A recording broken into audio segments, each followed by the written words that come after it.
মৃত্যু আমার দ্বারা নয়, সময় দ্বারা ঘটে। শ্রীকৃষ্ণ এই বাণীতে বোঝাতে চান যে জীব ও জীবনের শেষ উভয়ই সময়ের নিয়মে চলে।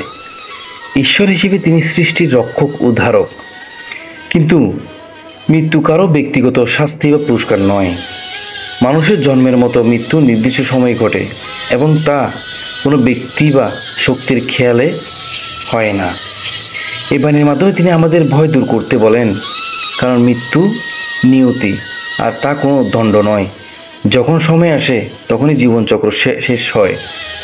আমাদের উচিত ভয় না পেয়ে জীবনের প্রতিটি মুহূর্ত সৎভাবে, শান্তভাবে এবং ভক্তির সাথে পার করা। ভয়ের কিছু নেই, মৃত্যু আসবে, কিন্তু তা আসে সময় মতো। তাই জীবনের প্রতিটি দিনকে মহৎ কর্ম ও সত্যপথে কাটানো উচিত। সত্য কখনো হারে না, তা হয়তো দেরি করে আসে। এই বাণীতে শ্রীকৃষ্ণ আমাদের ধৈর্য ও বিশ্বাসের শিক্ষা দেন। অনেক সময় সত্যের পথ অনেক কঠিন হয়। মিথ্যা, প্রতারণা বা অন্যায় কিছু সময়ের জন্য জিতে যেতে পারে, কিন্তু চিরকাল টিকে থাকতে পারে না। সত্য কখনোই হার মানে না, যদিও তার জয় আসতে সময় নেয়। শ্রীকৃষ্ণ এখানে বোঝাতে চান, তুমি যদি সত্য পথে থাকো তবে অস্থায়ী পরাজয়ে ভেঙে পড়ো না। হয়তো তাৎক্ষণিকভাবে তুমি বুঝবে না কেন কষ্ট হচ্ছে, কিন্তু শেষ পর্যন্ত সত্যই জিতবে। ঠিক যেমন সূর্য ঢেকে গেলেও সে আবার উদিত হয়। সত্যের শক্তির উপর আস্থা রাখো, যত দেরি হোক ন্যায় ও সত্যের জয় নিশ্চিত। ধৈর্য ধরো, অপেক্ষা করো, সত্যের আলো ঠিকই উদয় হবে। যা ঘটেছে তা ভালোর জন্যই ঘটছে, যা ঘটছে তাও ভালো, ভবিষ্যতেও ভালোই হবে। শ্রীকৃষ্ণের এই বাণী জীবনে আমাদের দৃষ্টিভঙ্গিকে বদলে দেয়। জীবনে অনেক সময় এমন ঘটনা ঘটে যা তৎক্ষণাৎ আমাদের কাছে দুঃখজনক বা ভুল বলে মনে হয়, কিন্তু পরবর্তীতে দেখা যায় সেই ঘটনাগুলি আমাদের ভালো কিছু দিক নিয়ে গেছে। এই বাণী আমাদের শেখায় জীবনের প্রতিটি মুহূর্ত ঈশ্বরের পরিকল্পনা অংশ।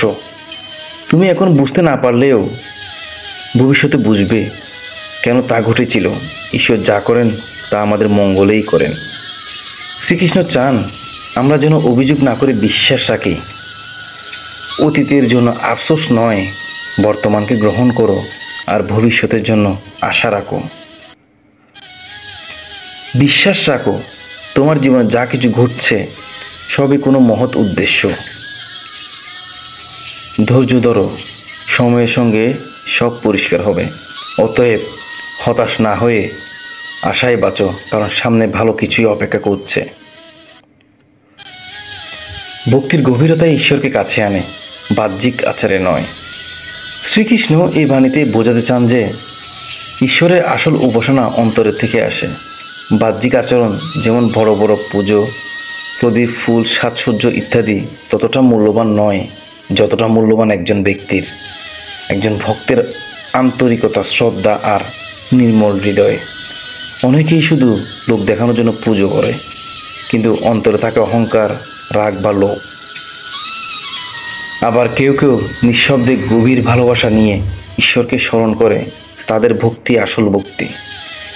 যে আমাকে একটি পত্র, একটি ফুল, এক ফোঁটা জল বা একটি ফলও ভক্তি বলে নিবেদন করে, আমি তা গ্রহণ করি। এ কথাই বোঝা যায় যে ঈশ্বরের কাছে উপহার নয়, হৃদয়টাই বড়।